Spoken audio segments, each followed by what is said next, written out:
Okay guys, so today on the Misfire channel I've got Dave, the new owner of Frogger. He's owned it for around 5 years now. Man, what can you tell me about this thing for people who haven't seen it before? Start with the engine. Well, it's the original engine from back in the day, so it's a big 12A.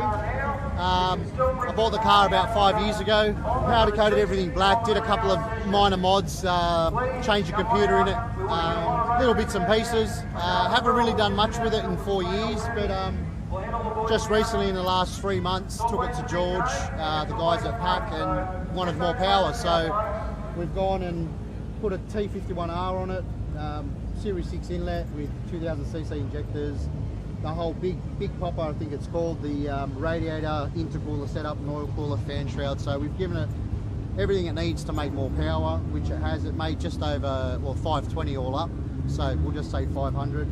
So it's good power for a little car that weighs 1200 kilos. It's got a Jatco 3-speed in it. I've done a 70 litre in-to-out fuel setup in it as well, so I fill it up from the original spot on the car, so makes it very convenient. You don't have to open up the boot anymore. Yeah, I've done a little bit of things to the interior. Just wanted to give it a bit of something, you know, to say, hey, this is a 1300 wagon. It had the 90s type dash with the automatic gauges and stuff on it. So yeah, basically everything else. It's got Willwood brakes around it. It's got a Detroit locker in the back. The whole RSN's been overkill, but it's a one-time stop for that kind of scenario in the RSN. But yeah. So what have you changed on the car since owning it? Pretty much everything in the driveline except for the paint. That's wheels, brakes, shocks, the whole interior is done. All the wiring, it's got a LT16C, so great computer.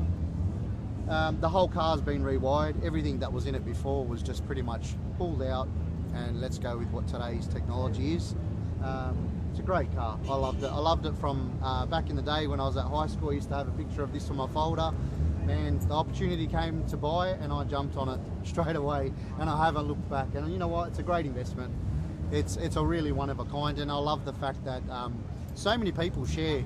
When they see this car, they all have that same moment with this car that, hey man, I used to love this car. So I've wanted to keep it.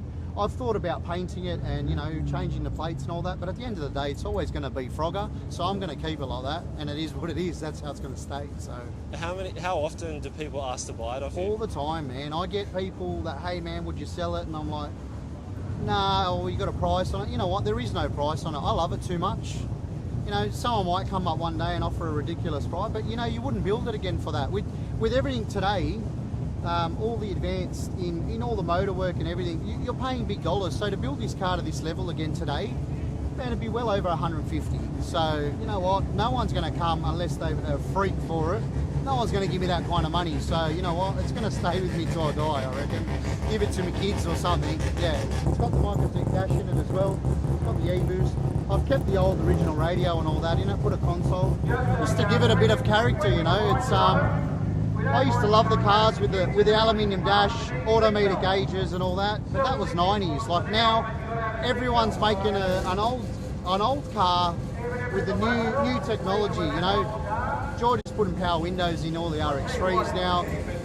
You know, it won't be long till they've got aircon, all these things that everyone wants, and they're going to be in a 70s model car, which this is what we want, you know, so it's great. The boys do a really good job at PAC. You can't compete with any other workshop. They know what they're doing, they know their shit, they know their rotaries, they live, they breathe it.